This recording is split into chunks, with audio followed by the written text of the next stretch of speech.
Hey guys, Sarge here. I really meant to get this out earlier in the month, but happy Mental Health Awareness Month. I am a 25-year therapist, as some of you know if you've already been subscribed to the channel.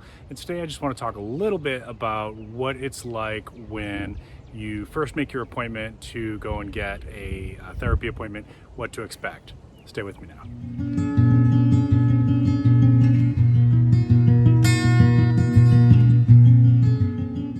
All right, friends, so things have changed so much since I entered into the field over 2 decades ago. It's really the stigma for getting help for mental health has really gone way, way down.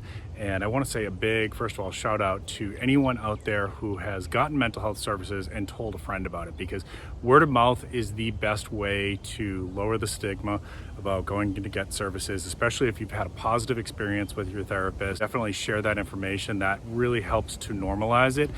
I myself don't mind telling you that I have been to a therapist numerous times in my life. I've been to several different therapists, and each time is a very, very different experience. But there is some general things that you can expect when you set that appointment.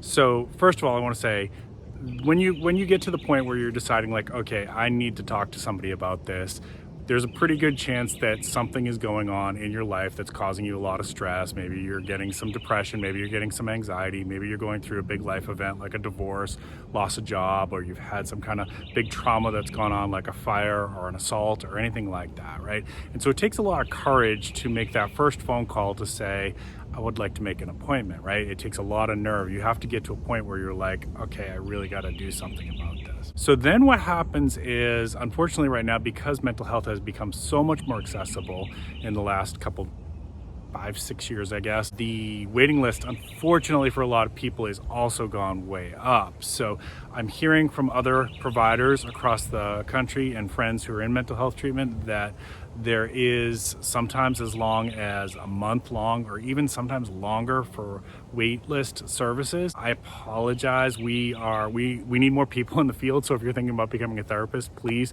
definitely, we need more help. But it is what it is. If you're having trouble finding somebody in your area that takes your insurance and that can get you in a reasonable amount of time, I certainly would consider some of the telehealth options. There's pros and cons to that. Of course, I have some patients who like telehealth, and I have some patients who don't like telehealth. It's not for everybody, totally get that, but some people like that. And I can tell you that some of these big national chains, like BetterHelp, things like that, are probably going to be able to get you in pretty quick because they have a huge network of providers. So it's something to think about. And maybe you're going to do that for a month while you're waiting to get in with your face-to-face therapist. That's another option as well. What to expect on the first day you go in for your appointment. So number one, you're probably going to have to fill out some intake appointments. You want to show up with your insurance information because they do need that. I wish we lived in a world where we could provide these services for free. However, therapists, of course, have to pay their mortgage and rent. A lot of them have children and they have expenses for that. We have to buy groceries. The building costs money. The secretary that helps us with intake paperwork and things like that costs money. Electricity for the building costs money. In a perfect world, maybe in the future, we have this utopian society where access to all that stuff is free. Right now, it's not. So you're going to need to bring your insurance information. If you don't have insurance, I would definitely encourage you to bring like your last taxes that you filed, or maybe some payroll statements. Some places are able to do a reduction in fees based on how much income you have. And some other agencies might be able to do a certain amount of free services or have access to grants and things like that. So please don't be afraid to ask if they have any of those things if you don't have insurance. Some places have access to good programs like that and other places don't. Sometimes there's limitations on it. I would also recommend you bring some kind of government issued ID. Most places are going to require that. If you are taking any medications, either write it down with the full name, the time that you take it, the dosage that you take it. That information will be needed as well. If you don't want to write it all down, you could certainly bring your pill bottles with you if you need to do that. Be prepared that you're going to fill out a lot of paperwork on that first day. When we have a new client, we have to take a full biopsychosocial history, which is going to include, things about your history, if there's any illnesses in your family, if there's any trauma that you have been exposed to. You will be asked questions about like how much you drink, do you smoke, how much caffeine do you intake, do you take any other drugs, things like that. Your information should be kept confidential. There are some exceptions to HIPAA laws, such as if you are in danger of hurting yourself and hurting somebody else and you can't work with them in terms of coming up with a way to prevent that, they may be forced to break confidentiality to make sure that you're safe. Of course, if you disclose any child abuse or elderly abuse, they are obligated as mandated reporters to disclose all that to law enforcement and things like that, right? So your information is confidential, but there are some legal exceptions to that. Your therapist should go over that with you, or your intake coordinator should go over that with you. And then what to expect after you fill out your paperwork and you meet with the secretary and you give them your insurance information, things like that, you will probably be brought back with a therapist or an intake coordinator. Now, if it's an intake coordinator, chances are pretty good for most agencies that that person is also a therapist. You certainly are welcome to ask them their credentials. I get asked that all the time. It's not a problem. We should be very honest and forthcoming about our backgrounds, how much experience we have, what populations we're experienced with, if we've ever worked with certain diagnoses you might be curious about. Like I get asked a lot about what's my experience working with this type of trauma and that kind of stuff, right? So that person is going to go into an interview with you. Now, this is not therapy yet. So you may be like, all this nerve that you got to work up to that appointment, and it does take a tremendous amount of courage. You may be thinking, okay, here we go, now we're gonna get started. Unfortunately, it doesn't work that way. We do have to get more information to be able to cater the services to what your needs are and make sure that we're doing exactly what you are asking us to do, right? So you should be involved in that process, giving information about what your preferences are and that kind of stuff. So you will be asked about preferences and things like that. You'll be asked about how you identify with your gender. You'll be asked questions about substance abuse, trauma, family history, any family history of mental illness, any family history of self-harm, things like that. You may be asked to give information about several emergency contacts. Be prepared to have that information available, including phone numbers. No, they're not going to call them unless there's like a real safety kind of issue. Sometimes I've had to call emergency contacts if I couldn't get a hold of my patient and I was worried about their safety. But in general, that's not going to happen unless it's something like that, right? They'll be asking about your medications and things like that.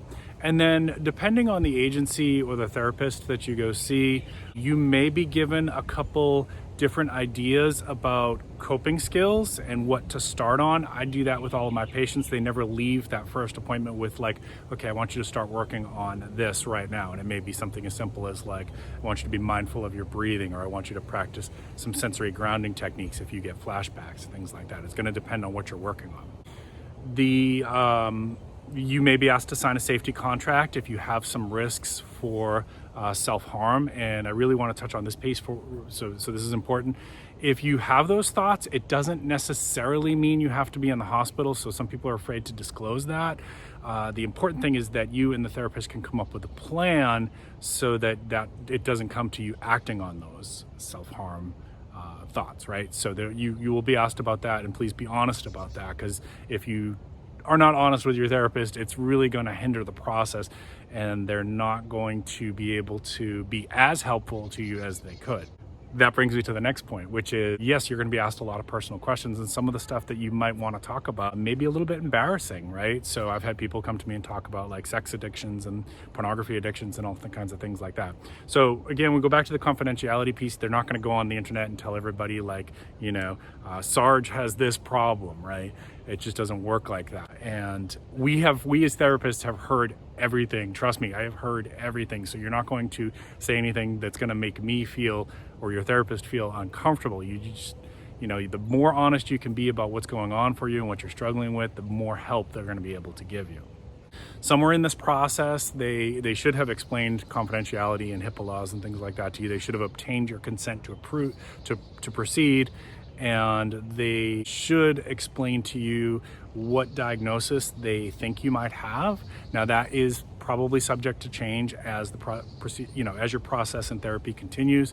More information might come out and they may say, okay, we thought it was ADHD. It turns out we think you might have bipolar disorder. So just be prepared that, like, don't get glued to if they say we think you have this diagnosis, that's definitively what it is. It can change as more information becomes available, but they should give you some idea of what they think it is. Then one of the last things that will happen is they should give you an opportunity to ask any questions, of course, and if there's anything that you haven't told them at that point, you definitely should fill them in on that. If you feel comfortable or uncomfortable with them, this is a good time to let them know. It's still early enough in the process that, like, if it's just not a good match, you might be able to get matched with somebody else that works in that office or that agency.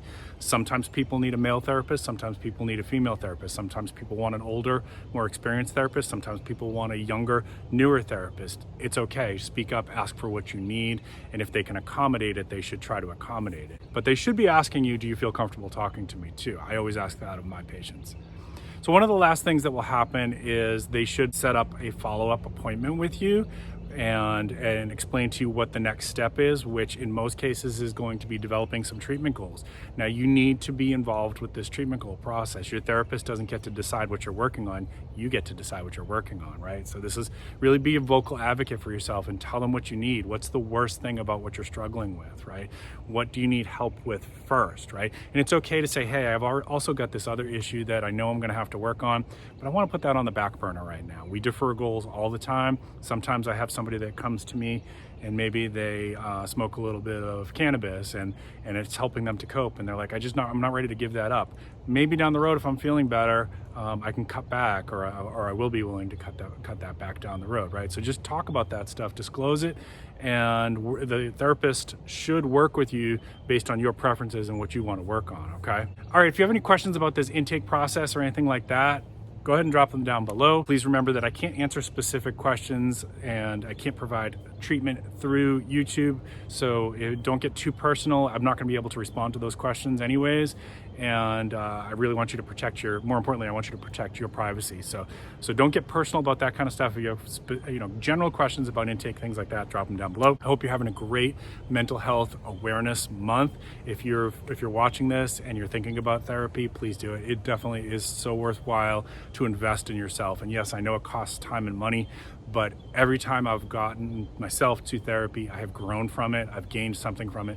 I've become stronger, more resilient, and my life is better because of the work that I was willing to put into it, right? We're gonna talk more about this down the road, but for now, let's leave it at that. Please go out there, get some fresh air, get outside, hug your loved ones, socialize, take care of yourself. Your mental health matters.